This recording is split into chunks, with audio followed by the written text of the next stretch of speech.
I wanted to get back into the team so badly that that period, it was before all of this happened. This was when I played for the country and then I was left out.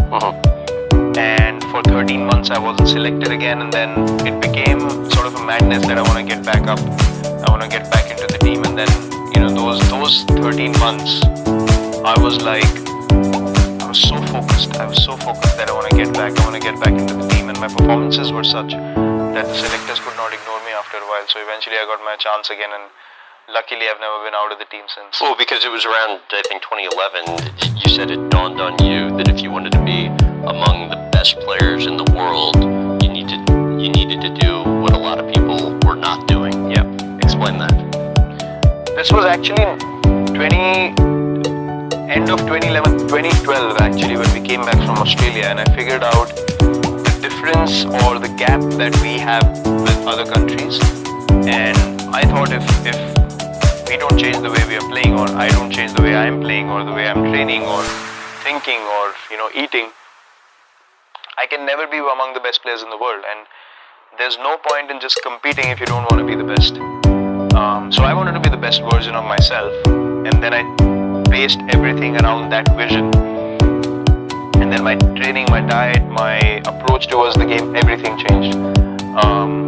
And I know that I wasn't the most skilled sports person when I came in, but the only thing that's been constant is working hard on myself and my game. And that was the time I realized, well, if the Indian team has to be the best team in the world, we need to go ahead in a certain manner. Why do you think you started believing in yourself more around then? Because I thought I didn't feel that when I walked into play there was any kind of fear or respect in the opposition corner. So I felt like I don't want to walk into the field thinking, or the opposition thinking, oh, this is just a pushover. Don't worry about this guy. He's going to do no damage to us, and he's just playing just like another player in the team and stuff. I wanted to make an impact. I knew that I had the ability to make my team win, and I wanted to be that version of myself where if I walk in, I wanted teams to think like, we need to get this guy out or else we're going to lose the game.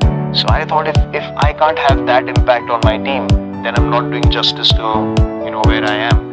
And if I don't want to be that guy, there's something wrong in my head.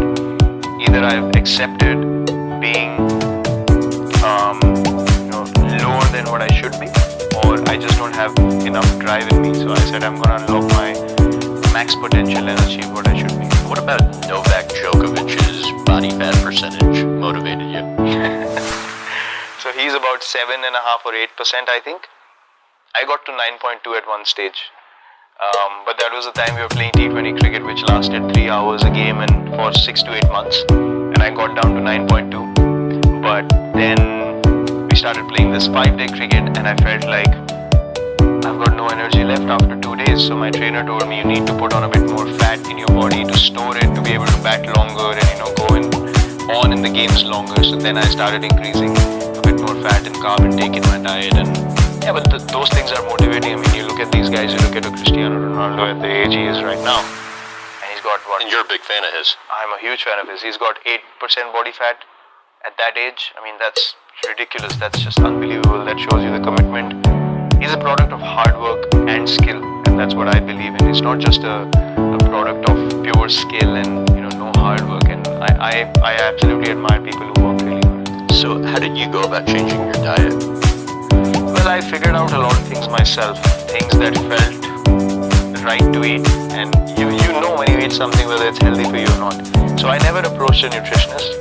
I thought, okay, fine, I know the things that are not healthy, not good for you to eat, and I'm going to figure my way out myself to lose weight first. And then I went so extreme that I had to meet someone because I got so lean at the end of it that I felt like there's something wrong. I need to probably speak to someone. And so what did you do that got you so lean? I kept eating boiled food. I kept eating stuff that had no oil, nothing. I was eating steamed vegetables, and I got so thin that I started feeling weak at a point. I got so mad about it, but then I had to strike a right balance, and then my trainer helped me to speak to someone and then get my diet right. So why vegetarian? Vegetarian because it was connected to a health issue. So I was playing in South Africa early 2018, and I got issue in my neck. So my cervical spine had a couple of bulges coming out. They're hitting a nerve which went down my arm, and I was getting really bad pain. I couldn't sleep for even 10-15 minutes at night in one position. I just have to wake up constantly. Did scans, figured out there's a bulge coming out and it's hitting the nerve, so I had to take medicines just to be able to sleep every night. And eventually I came back, got a few tests done from this guy I know who does a lot of acupuncture treatments and stuff like that. So he told me that my stomach became so acidic that the calcium from my bones was being pulled out to make the stomach alkaline. So your stomach needs to be alkaline to function properly. If it's too acidic, it just messes up your whole system. And that was directly connected to the amount of meat I was consuming. So he said you need to change your diet. You need to make your diet less meat-based because it's going to increase your acid levels in the body. And then eventually I was taking one calcium tablet a morning, and that's not enough for the stomach to be alkaline. And I was having no alkaline drinks, nothing of that sort. And then I changed my whole diet from there. My bones were getting weaker, my bones were getting thinner, and that's why with one impact a bulge came out. And then my physio told me eventually you'll have to cut it open and do a surgery, and I was like, I'm not going under the knife. I'm going to do anything else but get a surgery done till the time I'm playing. So yeah, I just changed my whole diet overnight, and I'm so glad that I did. It's the best decision I ever made.